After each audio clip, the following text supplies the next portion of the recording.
Hey guys, welcome to my channel. कि अगले हफ्ते कुछ मेजर इवेंट्स हैं जो कहीं ना कहीं निफ्टी को इन्फ्लुएंस कर सकते हैं।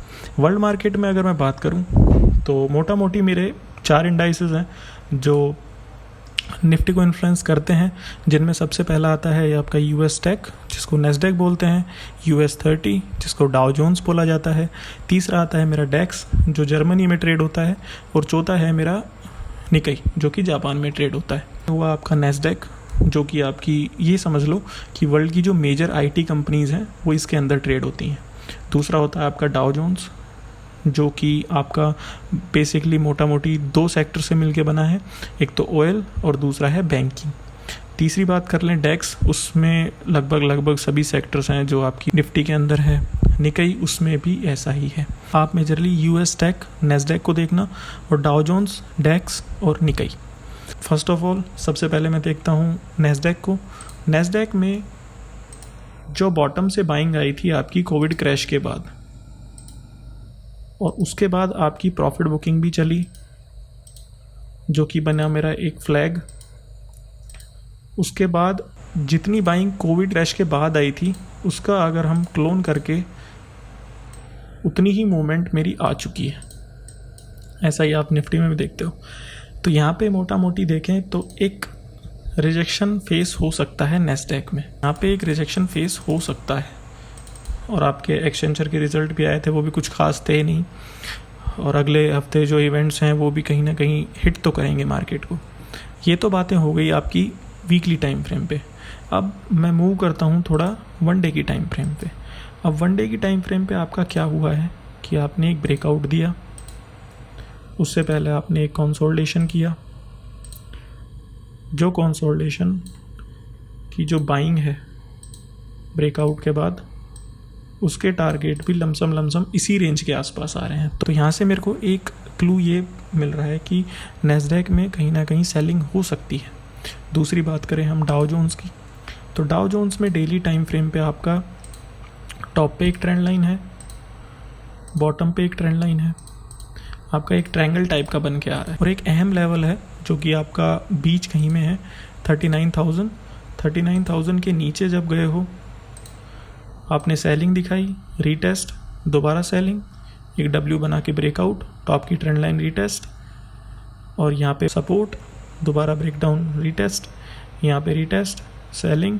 अब यहाँ पे मैं सस्टेन कर रहा हूँ 39,000 के ऊपर। लेकिन एक देखने की बात यह है कि 39,000 के ऊपर या फिर नीचे जब भी आप गए हो एक स्पीड के साथ गए हो, आपने वहाँ पे कंसोलिडेशन नहीं किया। लेकिन यूएस 30 में कहीं ना कहीं मेरे को देखने को मिल रहा है कि एक कंसोलिडेशन किया जा रहा है, और ये कंसोलिडेशन बेसिकली इस मूवमेंट को थोड़ा सा रिवर्स करने की कोशिश कर रहे हैं कि 39,000 के आप ऊपर तो आ गए, लेकिन वो बाइंग आपकी आ नहीं पा रही। तो इस मूवमेंट को देखते हुए मुझे कॉशियस होना पड़ेगा कि थोड़ा सा क्या हो सकता है कि यहाँ पे जो ट्रेंड चल रहा था 39,000 के ऊपर बाइंग, 39,000 के नीचे सेलिंग, वो थोड़ा कन्वर्ट होगा, और यहाँ पे थोड़े मार्केट हो सकते हैं कि ट्रेंड लाइन को ब्रेकडाउन दे के थोड़ा सा प्रॉफिट बुकिंग मुझे दिखा दें, क्योंकि मेरे इवेंट्स हैं।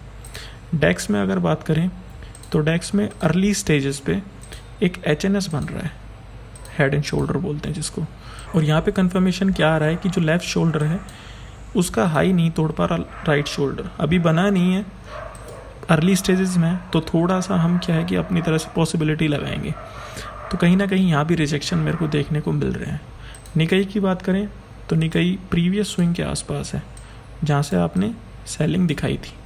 अब उसी स्विंग के आसपास आके आपने डेली टाइम फ्रेम पे एक रिजेक्शन कैंडल दिखाई। हो सकता है यहाँ पे कंसोलिडेशन करे, और अगर ब्रेकडाउन आते हैं मेरा 40,500 के नीचे तो फिर मेरे ये डबल टॉप भी कंसिडर किए जाएंगे। ये पता चल रहा है कि जो निफ्टी को इन्फ्लुएंस करते हैं वो कहीं ना कहीं एक रिजेक्शन पे हैं, या फिर जिनके टारगेट हैं वो कंप्लीट हो चुके हैं। हाँ, आपका आधा 1% का जो बफर जोन है वो मानना पड़ेगा नेस्डैक में भी कि थोड़ा सा और चल सकता है, लेकिन कहीं ना कहीं मुझे थोड़ा कॉशियस होना पड़ेगा वर्ल्ड मार्केट की तरफ से कि वहाँ पे थोड़ा सा मार्केट रिजेक्शन ले सकते हैं और प्रॉफिट बुकिंग आ सकती है। अब आगे बढ़ते हैं और बात करते हैं कि नेक्स्ट वीक में हमारे कौन कौन से इवेंट हैं। मंडे को यूएस इन्फ्लेशन डेटा आने वाला है, वेडनेसडे को चाइना इन्फ्लेशन रेट आने वाला है, थर्सडे को मेरे टीसीएस की अर्निंग्स हैं, तो आईटी वो भी हिट होगा। यूके में इलेक्शंस फिनिश हो चुके हैं और कहीं ना कहीं यूरोप में इलेक्शंस की तैयारी है, तो वो भी मेरा हिट करेगा। तो आप याद रखना, वर्ल्ड इंडाइसेस थोड़े से सेलिंग की तरफ दिखाई दे रहे हैं, एटलीस्ट प्रॉफिट बुकिंग की तरफ तो दिखाई दे रहे हैं। ये कुछ इवेंट थे जो निफ्टी को ट्रिगर करेंगे।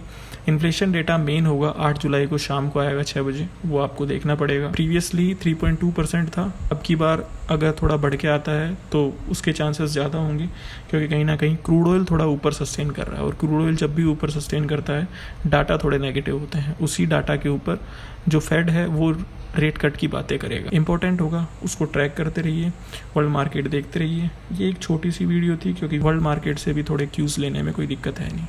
ठीक है guys, okay, thank you, good luck, bye.